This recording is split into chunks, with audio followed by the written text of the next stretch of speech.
my dad never knew where I was, here. So he never knew where I was, and if you're not watching the video in my head, he just knew that I was one of his children, and I was an obedient child. That's all he knew.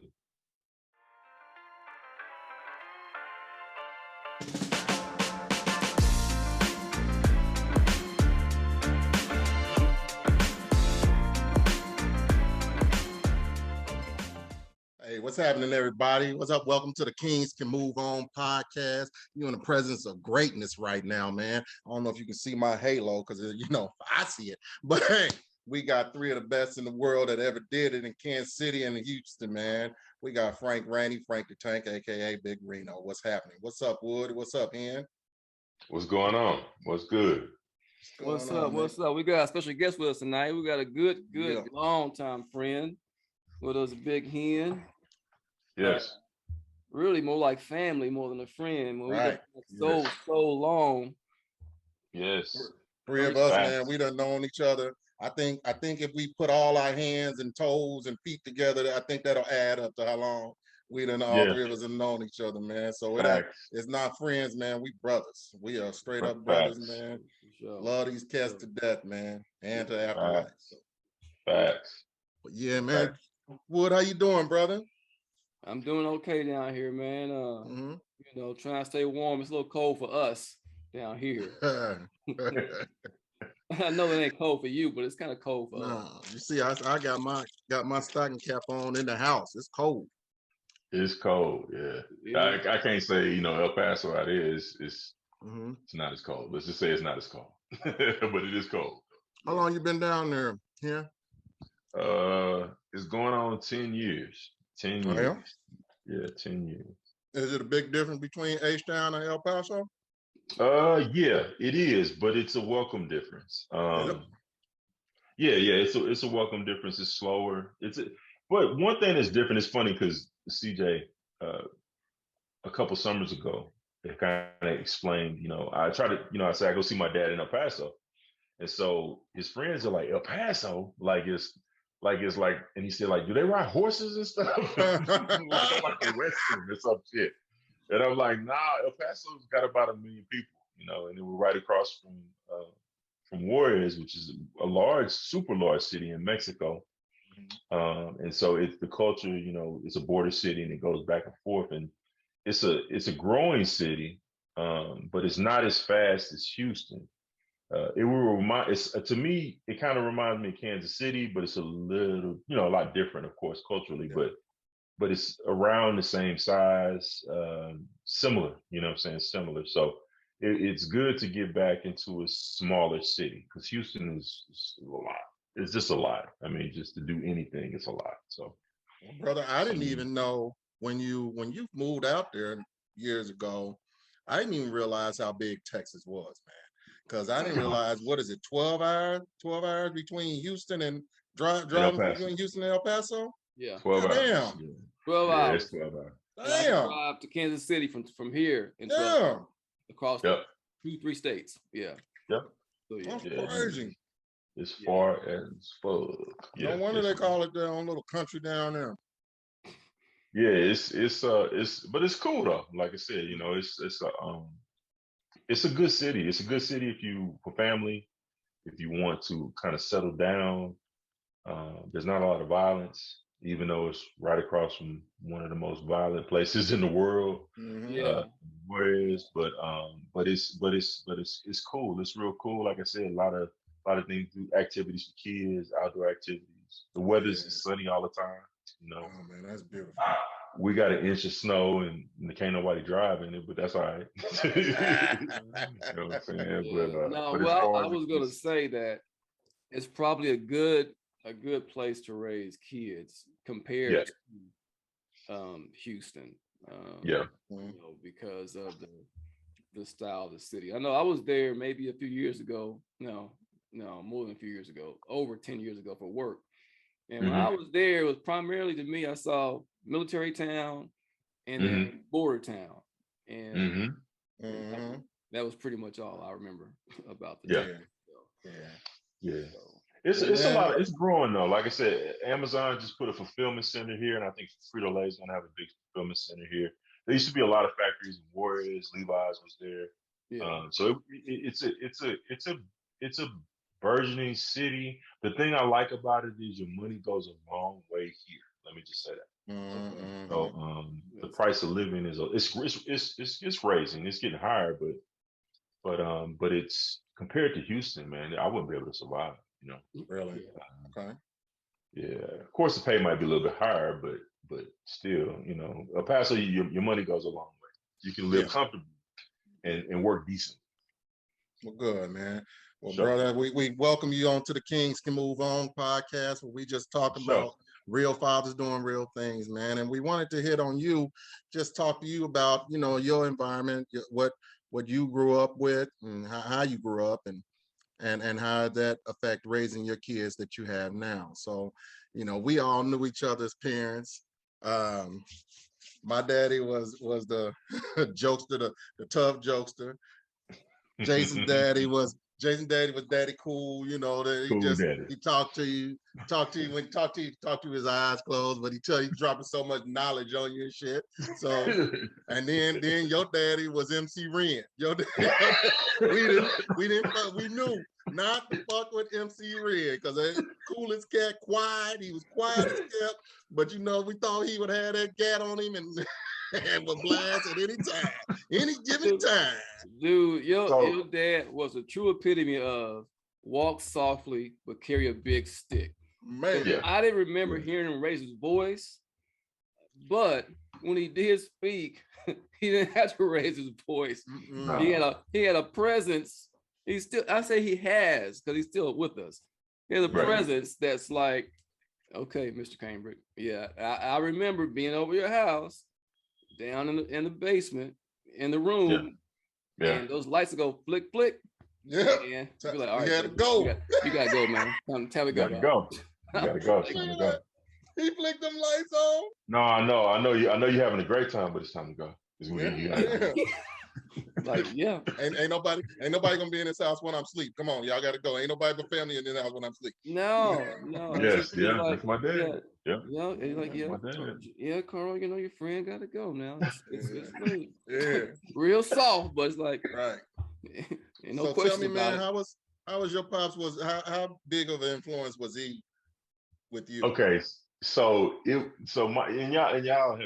y'all have really kind of explained my dad. My dad is really, he's a country boy, right? So he grew up outside of He grew in Hempstead, outside of Houston, but he's still Houston. So it's so funny because when I hear Little J talk, or James Prince, that remind me of my dad. Yeah, he don't. It's not with a lot of hoopla, not a lot of bluster, or don't raise his voice, but he mean what he say. Right. And so that was the way that I was raised, and a little bit of how I raise my children is the same way. But I also noticed though that I wish I would have had like more from him, right? So more conversation, more. He would drop jewels on you all the time, but sometimes it'd be so subtle you don't pick it up, And now as I'm older, it stays in my head, and it's in my head. It's like just in my head. Yeah.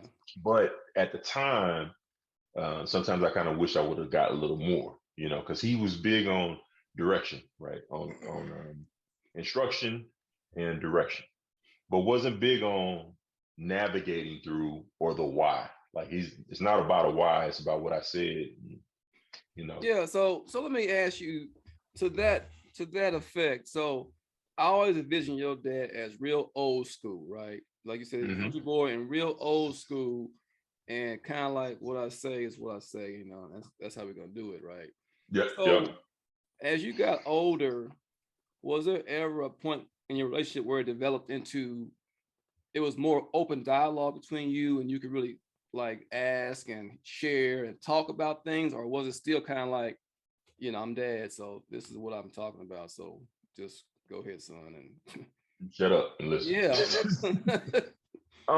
So when I became an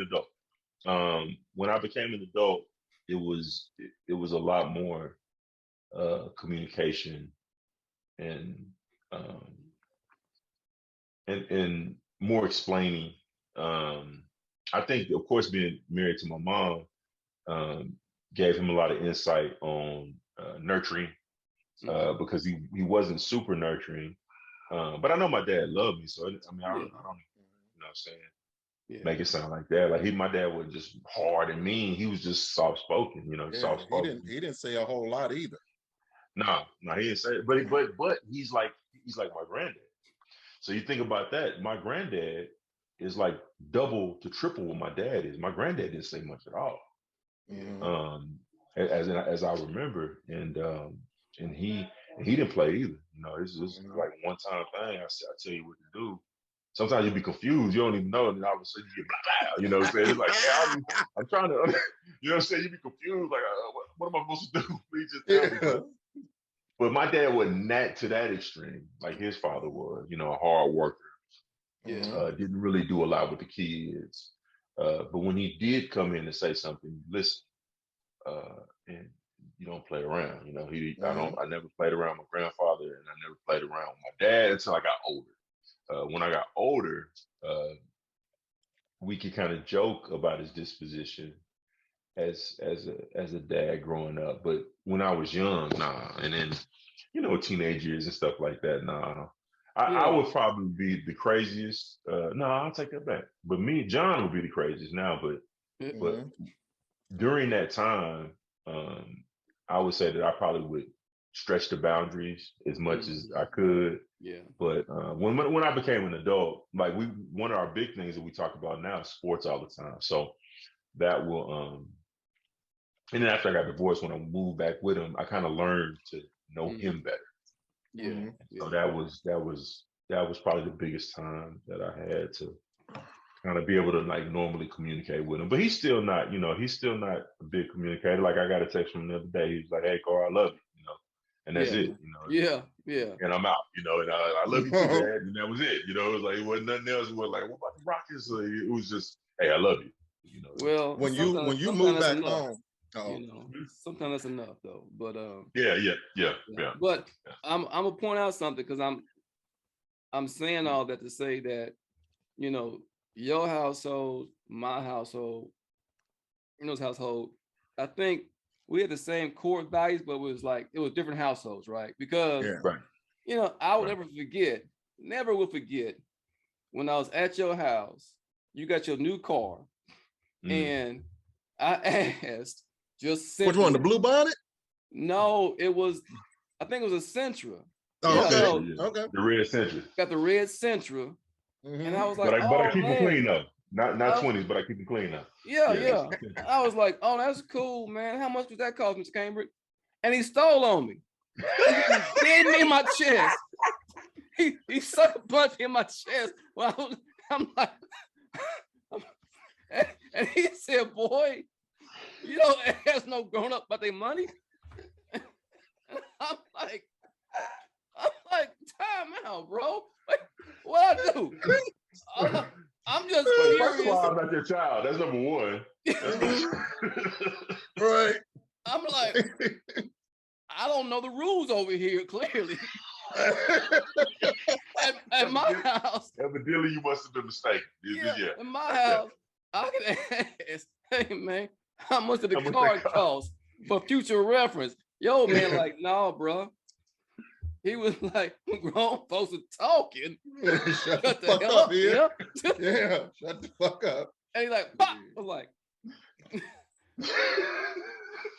okay. Ain't in my brain. Cost that much, huh? Hey, yeah, it costs that much. No. Wood, what did you learn that day? Let's go. Let's break it down. What did you learn that day? I learned that even though I was this teenage boy that I was thinking I was growing up, I wasn't grown yet. You weren't grown. I was still a child. Mr. Cambric's eyes. I was still a child. Yeah. And there's boundaries to this. As we say, there's levels to this. Mr. Cambric said there's boundaries to what you can say to me as a child. You can drive, you got a license, you got a job, but You are not my peer. Exactly. Yeah. Tell your daddy to come ask me how much I paid. And this was college, right? Because you had the blue bonnet all the way up until we graduated, right? Yeah, that's true. I think you're right. He was going to college, exactly. Right. And I still wasn't old enough. Not to talk about no money. Never will forget it, bro. Never will forget. Yeah, that's like you ain't going in half on this, you shit.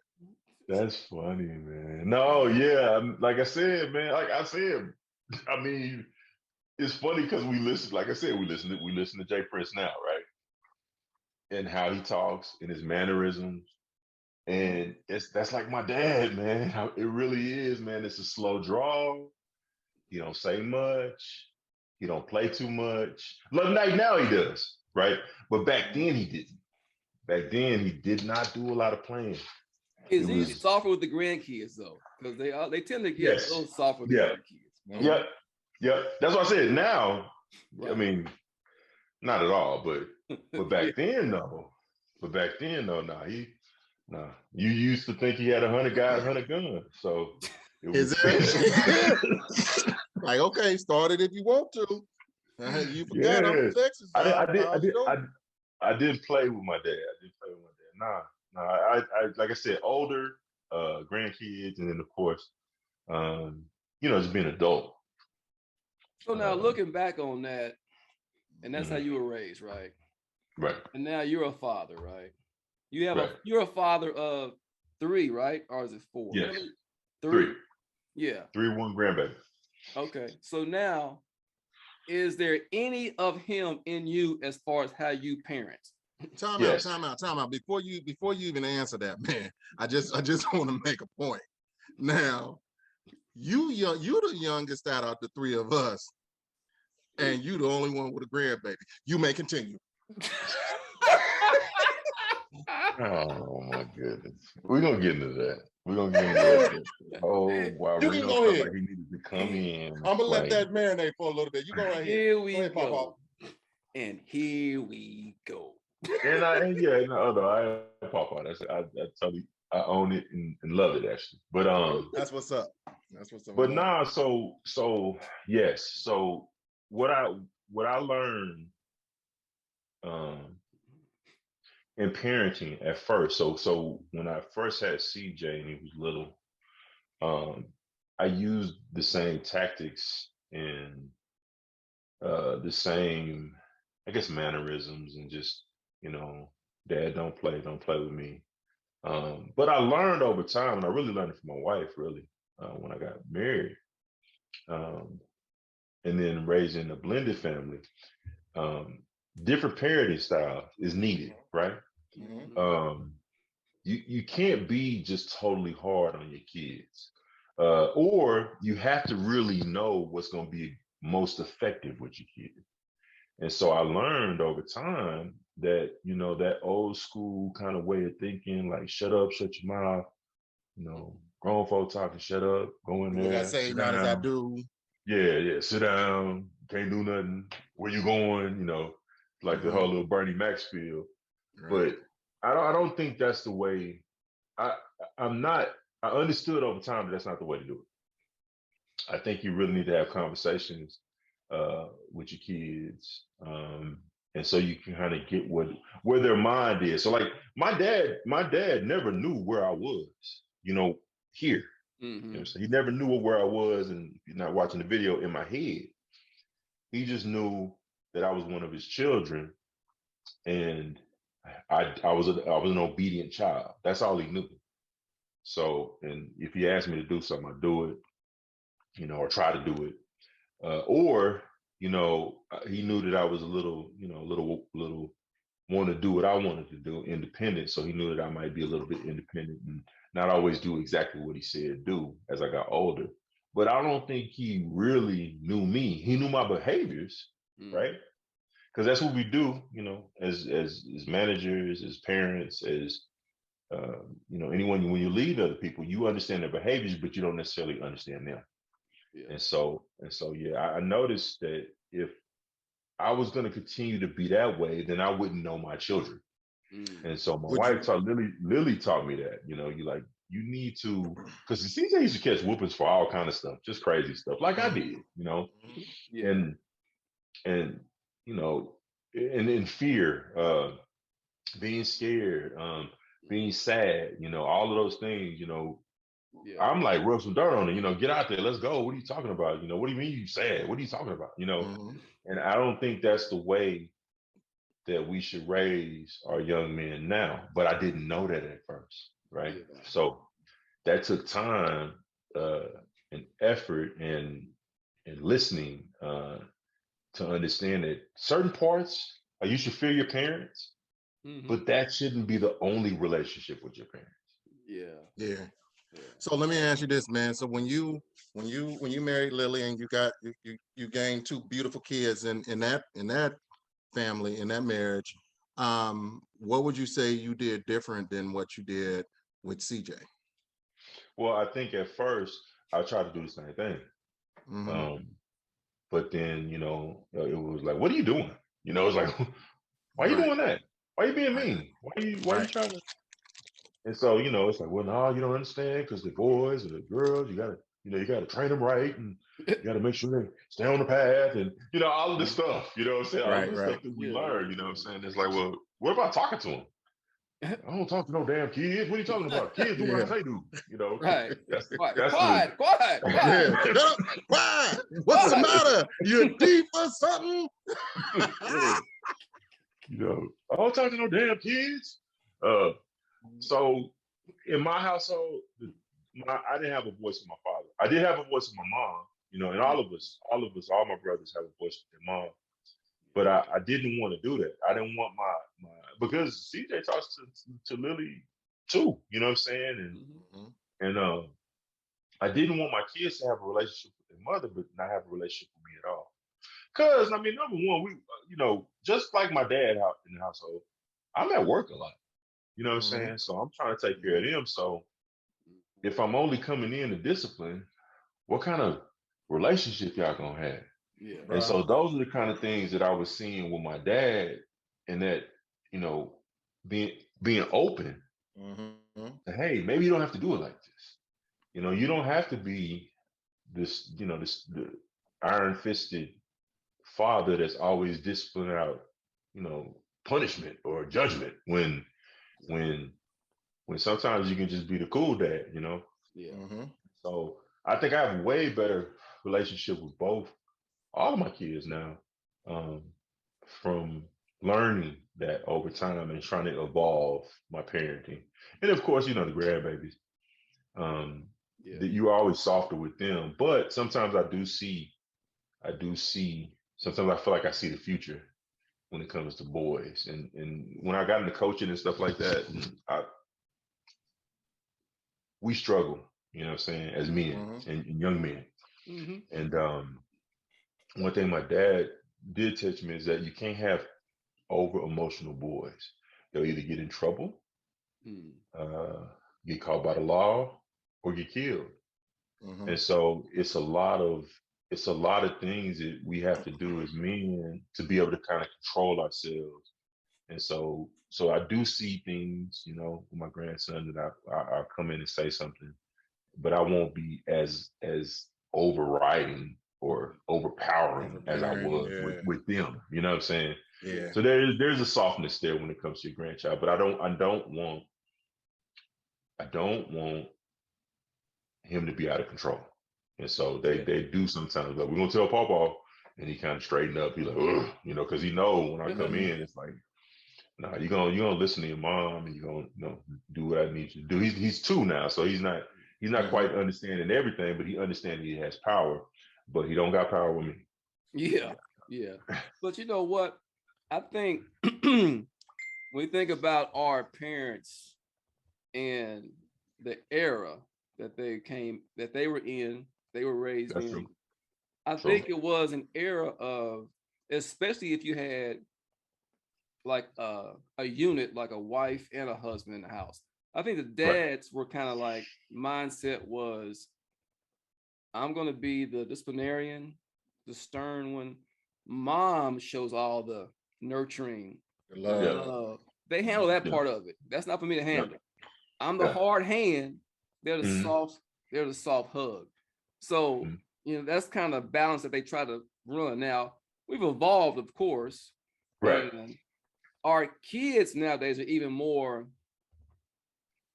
Well, I'm gonna say it's sensitive to me. I think the kids nowadays are more sensitive than we were. So there's no way in the world my child could have survived like our upbringing. Yeah, she's just not built for it. Yeah, as they say, yeah. But that's how you built her, though. For this. You know what I'm saying? You built her like that. You made sure that it wasn't like how you were raised. You know what I'm saying? Well, that too, but not just my child. I observe a lot of children just in passing, in different, walks of life between other people's kids, whether it's in church, whatever. The children nowadays are just a little more sensitive. I don't know if it's more, if they have more, I don't know what it is, but they're a little more sensitive to things these days than we were. Things break them a lot easier than they used to break us. And like you said, the raising has something to do with it, but I like something else you said about not having an overly emotional son. Young man. And I think, and that's where I think a father figure is crucial to that development, because you have a lot of young men that are raised by their mothers or grandmothers, and no knock on them for doing what they had to do as a single mom, but you cannot be dad. And there's some things you cannot instill in a boy as a woman. And you tend to have some overly emotional men that come from a woman dominated household. You get what I'm saying? So that's where I think it's just very, very critical for men to be in their children's lives, whether it's a girl or a boy. I just think that balance is very, very important. Yeah. You know what I'm saying? With your brothers, man. Now I know that they have kids now themselves. Would you say that they are, that you can see your father in how they're raising their kids, or are they raising them totally different as well? Well, I mean, so me and my brothers are 7 years apart. So the experience in growing up in the Cambric household was different for Caro and then Harold and John. And of course, John being the youngest. So his experience is totally different from things that went on in the house, from how we were raised, rules and things like that. And you know how they say a lot of times that you cut your teeth on the oldest. Oh yeah. As parents. So usually you're strictest with number one. Yeah, with number one. And so that's the same that held true in my household. So I would say I see some things with my brothers, but then I also see other things where I see the influence of moms, and I see the influence of a more free spirit with the kids, like with my nephews and nieces. They're very, very they're very artsy. I would say they're very expressive. And so I think that's a totally cool thing, because that's more like my mom, right? I was just about to say that. It's more like my mom. So they're like super expressive. And I think it's like I said, I think it's good to have a mix, man. I'm really blessed with the parents that I had, because my dad taught me, discipline, logic, thinking through processes, hard work, go to work every day, consistency in messaging. He didn't move off of things, whereas with my mom might be a lot more flexible. So I got to kind of learn a little bit of both, with my parents, and I think that, like I said, with my brothers, I think they lean towards more my mom, and I don't know why, but I just think they do. And I mean, it might be just their experience. Like 7 years is a while for kids, right? There it is. It is. So they take on more of my mom's attributes versus my dad's, where I might take on more of my dad's, logic when it comes to, discipline, self-discipline, and those kind of things. So, but it's not a good or bad. I think it's just a different experience. Right. So one thing, man, I want to ask you, because I'm very curious over this one. So you and Lily, you gained your 2 kids with her. Y'all share y'all 3 together, but 2 she had previously. Real quick, before you, I'm sorry, let me jump in real quick. Go ahead, bro. What's your age of your kids now, Hen?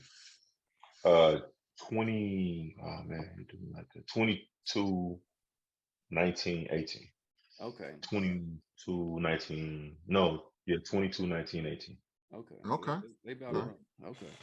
They grown. My youngest Matt, he's a senior this year. He's a senior in high school. Okay. So do they have any type of relationship with their biological father? You don't mind me asking? Yeah, no, yeah, Matt does. Yeah, Matt does. Not dead. So. Okay. But yeah. So would you say that with her not having that type of relationship with him, do you think that has affected her, even with you being in her life like that, on a constant daily basis? In the past, maybe I thought that, but not now. No, no, because I've been there. So yeah. And one thing that we did was we tried to make sure that it wasn't a difference, and that's and I worked hard at that. Right? No, that's not something that's easy, but I think I worked hard to try to not disseminate a difference. Yeah. Sometimes, it might even made CJ feel a certain way, but I thought that was the most important thing for the well-being of all children, of all the children, all our kids, to have a balance, so that you didn't feel like, hey, you giving me more love, you giving me less love, because it's not their fault. Right. Right. Exactly. A lot of times we as parents get caught up in that shit, and it's like, if you're gonna marry somebody, then you need to do what you're supposed to do. Goes back to discipline, right? Discipline, consistency. Yeah. Those kind of the things. So those are the things that I hopefully they didn't feel. None of them felt, at times, but most of the time, they didn't feel like, hey, one's getting more love than the other. I love that, man. Of course, time with CJ, right? He lives with his mom. So, yeah, and his stepdad. So that, of course, that's going to be there. That's going to be a piece of it. But as far as when they're all together, I try to give them all, specific. I love that equal love. Yeah. Equal love, yeah. So to me, that's the only way that was going to work. Because if not, then you don't choose somebody that can. Right. You're not going to do that. And people fucked up people do it all the time, bro. Every day is better, and it's like, that's fucked up. Yeah. And they make it obvious. They don't even try to hide it. Nah, they don't even try. Yeah. So you and Lily, this is your second marriage, right? How long you been married with Lily? 10 years. 10 years. Congratulations, bro. Thank you, sir. Okay, so 10 years. You said those two are like 19 and 18. So you when you married her, they were about 8 or 9. So you got them at that's a give or take, break age too, for like melding a new family. Like, well, you're gonna put like 3 years on top of that, right? So 2 to 3 years on top of that before we got married. Yeah. Okay. Yeah. Okay. So they were younger. Yeah. So how old was CJ when you and his mom split up? 3. Remember? 3? That's like me and mine. That's like me and mine. So okay. So yeah. So then, how was that? Was that tough? It might have been 3. I think 3 when official, but like 2 when you actually like left. Yeah. Yeah. Now, how far did y'all stay away from each other? How far did you stay away from CJ when y'all split up? Not that far because I stayed with Ed. I stayed with Royale. And then let's see, Wood. We moved. Trying to think. I stayed with Ed afterwards, and on the north side. So it wasn't that far because it was I stayed with Ed and his cousin. Okay. So That was at you had first. plenty. You had still was able to see him. Yeah, see him. Yeah, I saw him every like Wednesday and every other weekend. Okay. Every Wednesday, every other weekend, and then certain holidays. I got certain holidays. All right. So we're pretty similar in that aspect, whereas I think Addison was 3 when when we split up, and the same thing. I saw her on the weekends and whatnot, and trying to remain a consistent presence. Yeah. That's important. So even if it's just for McDonald's and then going home. Yeah. If it's nothing like that. So I haven't even come close to remarrying anybody or doing any of that kind of deal. So, hey, man. hey. That wasn't the punchline right there. That wasn't the punchline. But that's damn funny, I'll tell you.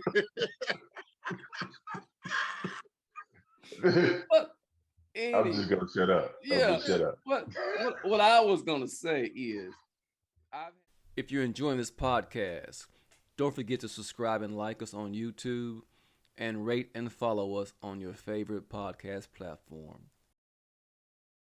I haven't had to like mesh families, right? So I was wondering, from CJ's standpoint, was it hard when you remarried and took on a new family, and then you had to like mesh the two? Hell yeah. Yeah. Was it really? How hard was it for CJ? Easy. Yeah. It wasn't easy because it was like, and it's still challenging. It's still challenging. But one thing that I can say, one thing that I can say is that Matthew and CJ are like this. That's what's up. They're best friends. They are brothers, and they've always treated each other as such. They're only a year apart, right? So CJ's a year older than Matt. Okay. So it was a challenge, right? At certain times, and he would express it to me sometimes, and sometimes he wouldn't express it to me.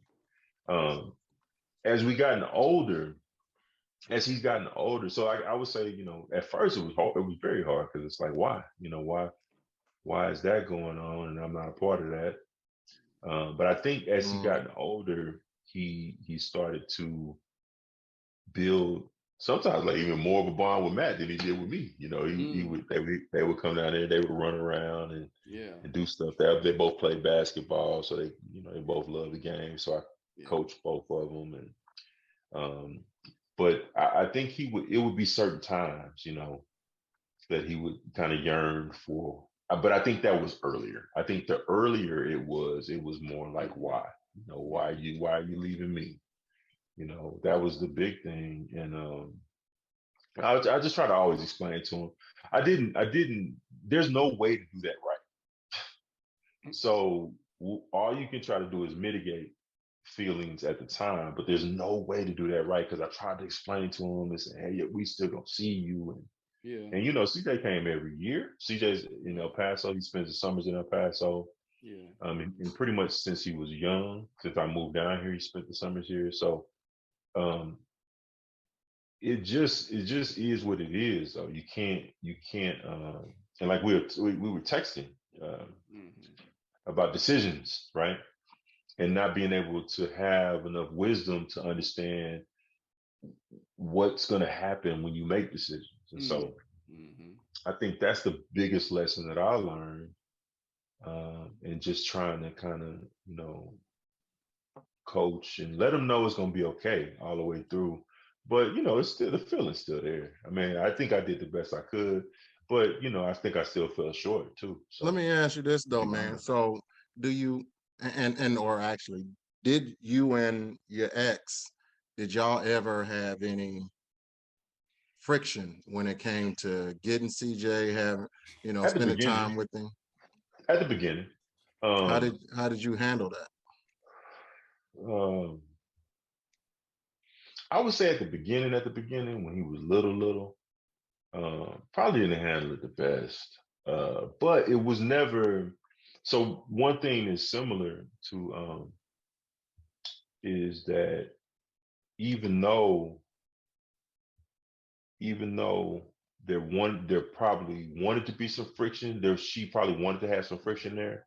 Her dad was like my dad, and so now you need to let him see that boy. And she was scared of her dad like my dad, like I was scared of my dad. Yeah.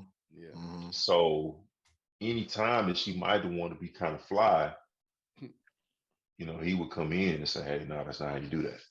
And she did, and she listened to her dad. Yeah. Huh? Again, that father presence. See, I go back to that. And old black dads are dope. Yeah, you know what? That's a t-shirt Really? idea right there. Write it down. T-shirt. Old black dads men are dope. dope. Old black dads are great. Man, put that down. Trademark, copyright. Well, get the check. But So, you know what? Yeah. I've known you forever, and I know you're a good dad. I know you've been a part of your child's life. But I remember a story you told me about one time when CJ came to you, and had to have a talk about some things about, he felt that you had, like you said, left him or whatever. Do you mind sharing that story? Yeah, that was a while back. Yeah, how old was he when that happened? I think like 14, 15, when they start to really, maybe even 13. Yeah. It was a little challenging because he could express himself, and say, "Hey, man," and by that time it wasn't. I wasn't reading, right? So I was like, well, just express, how you feel, and he expressed himself to me, and it made me sad, because it was like, I never. It brought to reality the ramifications of my decision, and so but it it's wasn't hard to just hear. yours. Nah, it wasn't. My decision wasn't. I wasn't the only one affected because I was like, I'm good, I found somebody that I love, and but there's collateral damage to decisions that you make, and so it kind of put it in perspective. And like I said, I felt bad, but I should feel bad, and I told him I'm sorry, and I had more of a real conversation with him and saying, what, I made a lot of bad decisions, and not and not the final decision to leave, but the decision to be with. And so, I didn't make the right decisions. Red flags were all over the place. We talk about that all the time now. Yeah. And I just told him I'm sorry, and that's pretty much it. It's like I apologize, for not being mature enough to really be your dad, at a time. And I think that's where we had a breakthrough in really healing, and it's still not healed, right? Right. Because just the summer is just the summer, Yeah. But when I apologized to him, I also forgave myself. Yep. I said, you know what, it is what it is. But you have to have that conversation. I forgave myself, and I said, you know what? I said, I hope you forgive me, and I'll try my best to make up for that. And I think I did the best I could with the decision that I made and with the situation. And so, but one thing that I found out though is if I was going to continue to be sad or blame myself or then you can't really move on. You know what I'm saying? You can't. To me, with sadness like that, you can't be effective, right? You can't. So with the guilt, you can't be effective. No, you can't. So if I'm going to be an effective father, I have to, first of all, apologize to the person that I did it to, which is CJ, and then I have to apologize, to myself, acceptance of the decisions that I made, and then now we can really move on. And now I think we have a better relationship as he's gotten older because he can see it, Yeah. Yeah. right? Yeah. It couldn't see it sometimes when it's at that view. That's why I love getting it for the summer, because you can be with me for the whole summer. It's not like you can't see it. It's just your dad's not perfect. But you know what? One of the good things is though, and I think we got to do this as fathers, adults, fathers, and I think once we do it, they see it's okay to say it. It's okay to say I'm sorry. It's okay to Mm, say I don't have all the answers. It's okay to say I'm angry.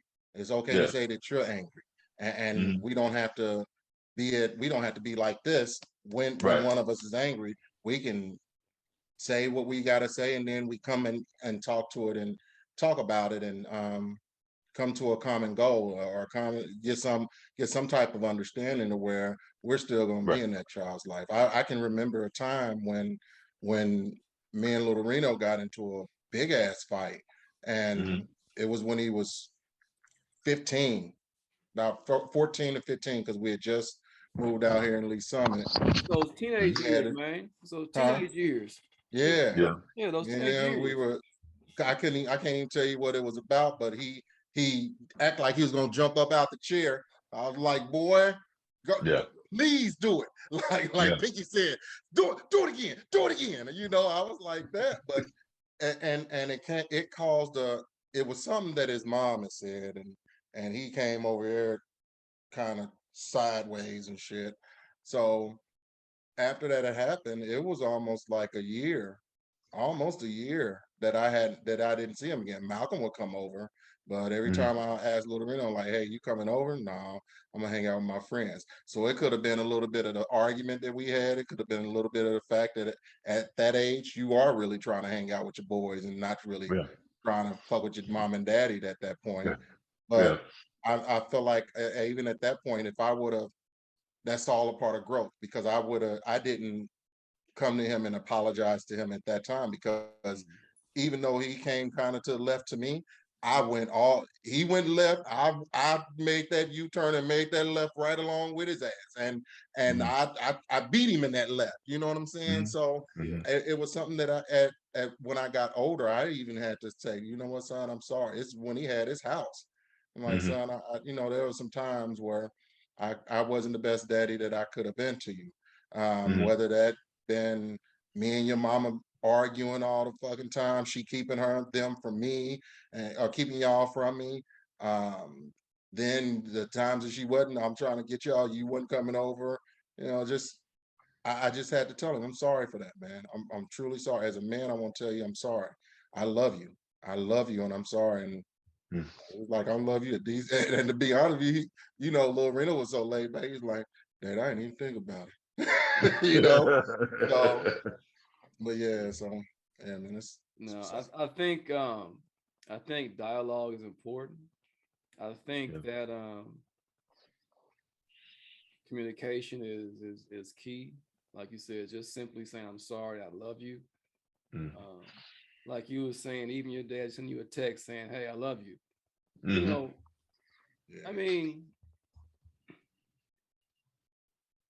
I don't know.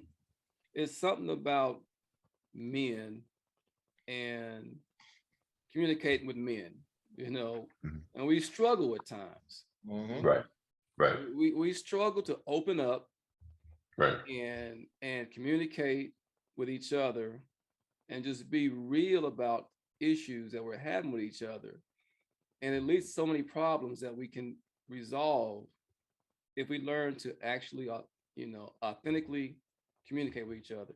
And it Right. starts from, like, parents down, man, because, like, I mean, it's things that,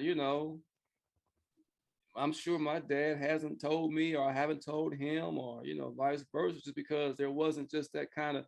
We talk like now we're men, we're grown men. We talk about stuff, but like you said, coming up, it's a lot of things that weren't said, Right. and we have to learn from that. And now dealing with our children, we have to make sure that we keep the lines of communication open. Yeah. And even you can say that, and like I tell my daughter all the time, talk to me about whatever, but she doesn't.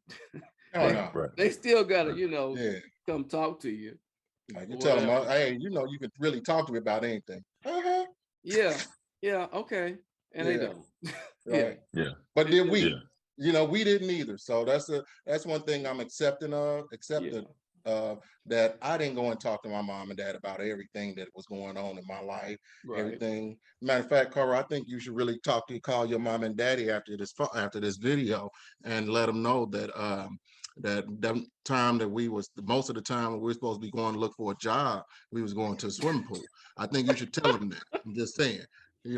Because your eyes got red, and that was the only time they called us, because your ass went in there with some badass chlorine and shit, opening your eyes wide like a goddamn fish, and then we go home, and next thing you know, I'm in trouble because you got in trouble. Shit, come on, man. Ashy as fuck. Ashy all as summer fuck long in the Kirktown pool. All summer long. But it was fun, man. So we don't tell it. We don't tell our parents everything, which I'm so accepted of. So that's fucked up. That's kind of dry snitching, man. It's kind of, a little bit. He did open mic too. He like, hey, yeah.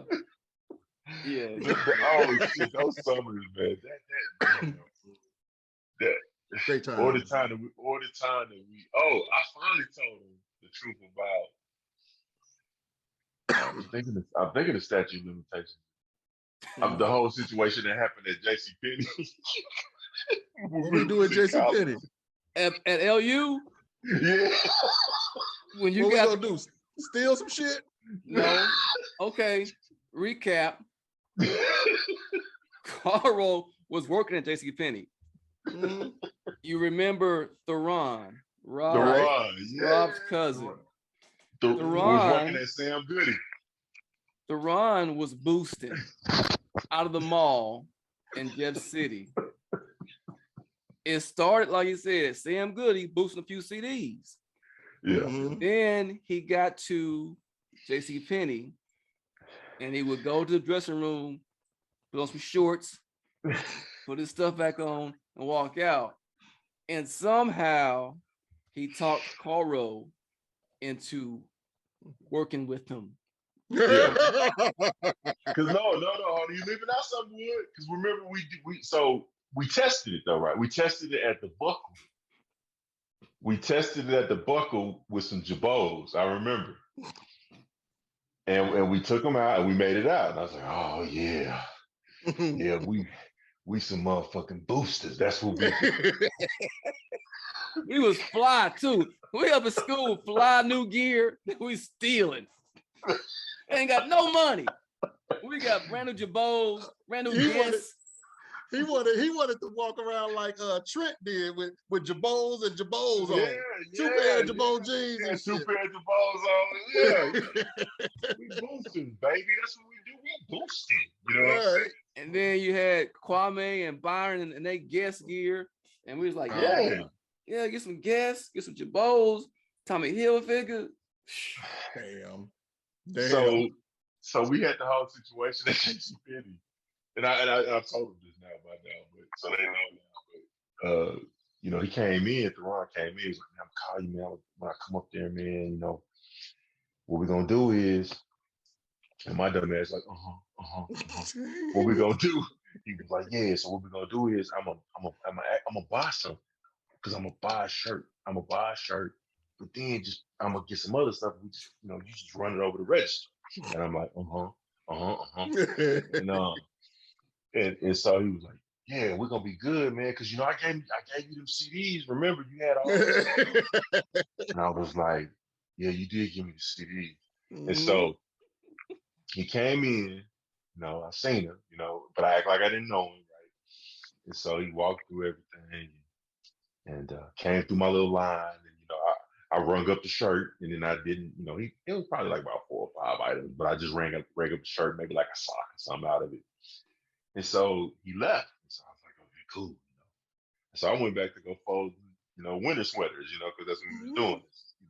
So I'm folding the sweaters and stuff, and my manager come to me and said, "Hey, I need you to come in the back." And I was like, "Why? What's wrong? What's wrong? What's the problem?" And he was like, "I need you to come to the back." And I was like, "Okay, that's cool." So we get to the back, and he said, "I saw what you did." And I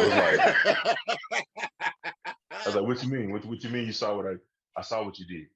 And I was like, I didn't do nothing, sir. I don't know what you're talking about. I'm a college student. I started talking about, I got 2 parents. He was like, no, I saw what you did. And I was like, okay. So by that time, loss prevention had come in. So it was my manager, not my supervisor, but my manager. And then loss prevention, and they had me in the back with cameras and stuff. And so my dumb ass, this is when I really learned, like, okay, you really dumb.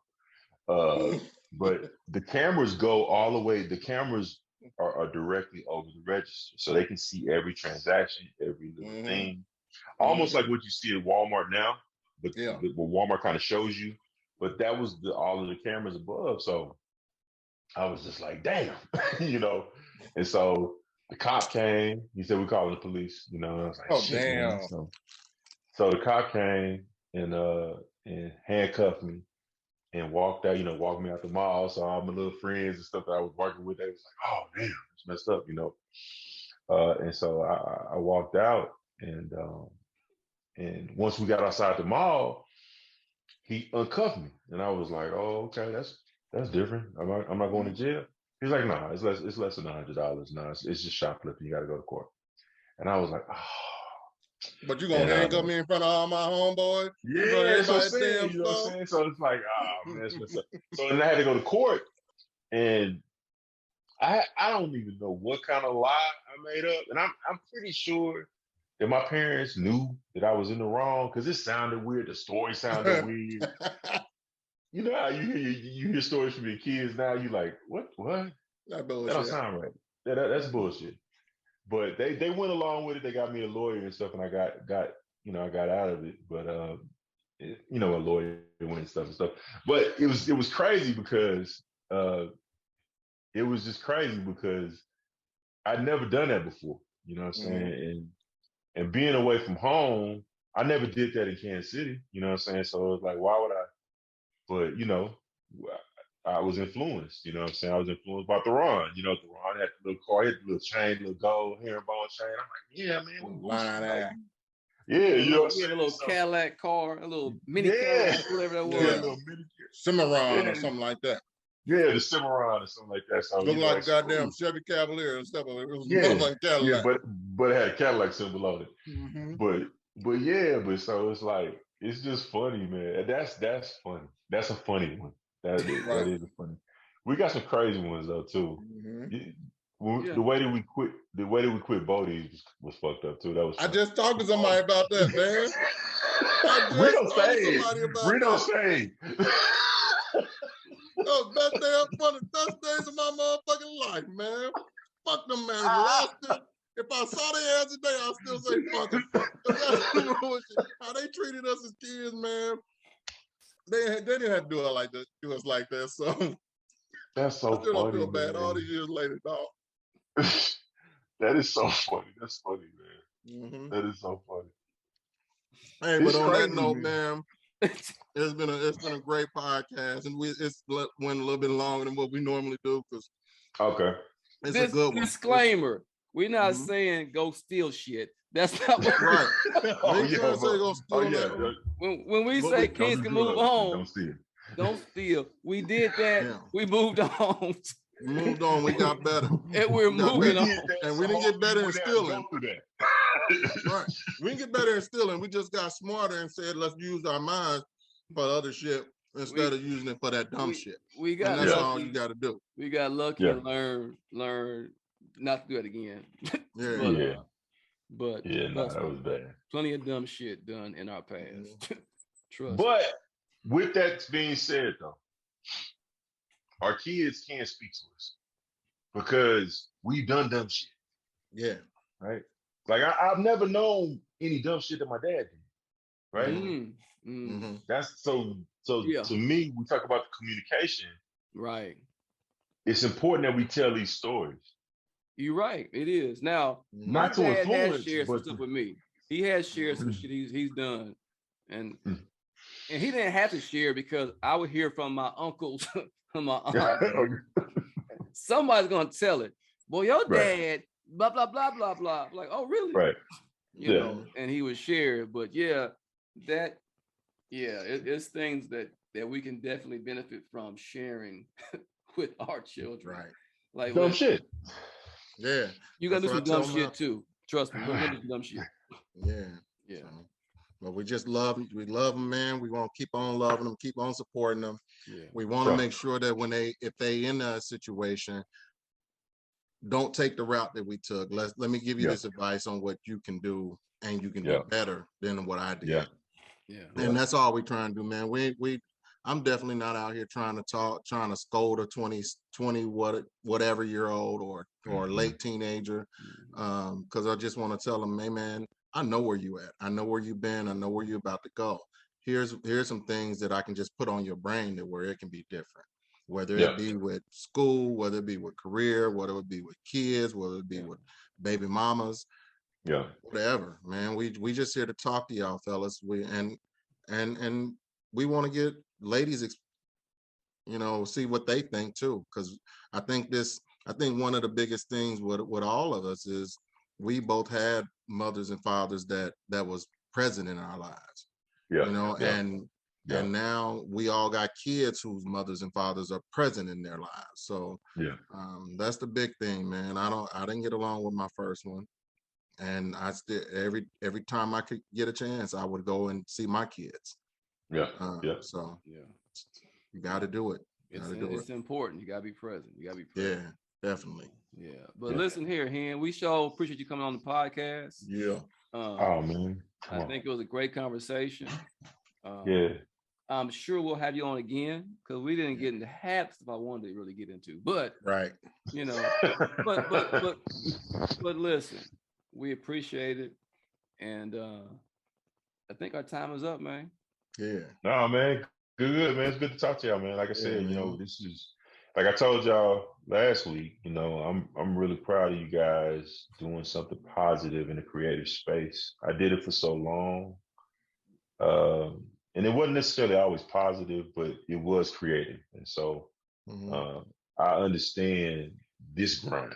You know what I'm saying? I don't like I said earlier at the beginning, I don't know how the podcast work, but I do understand. Right. I do understand recording and coming up with creative things. But I think this is something that's gonna last. The more we can get people communicating, it's always gonna be better. Yeah. And I appreciate that, man. I appreciate you coming on. I appreciate you having the longest marriage out of all of us. Shit, damn near put together. Shit.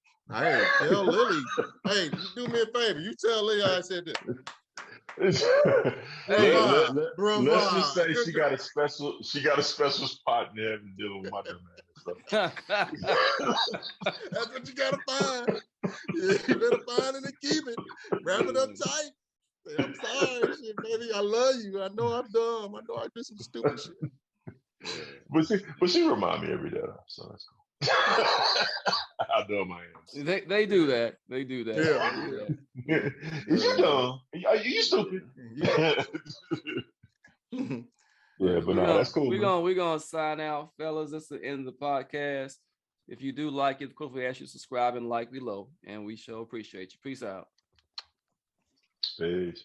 If you enjoyed that episode, don't forget to subscribe and like us on our YouTube channel, and rate and follow us on your favorite podcast platform.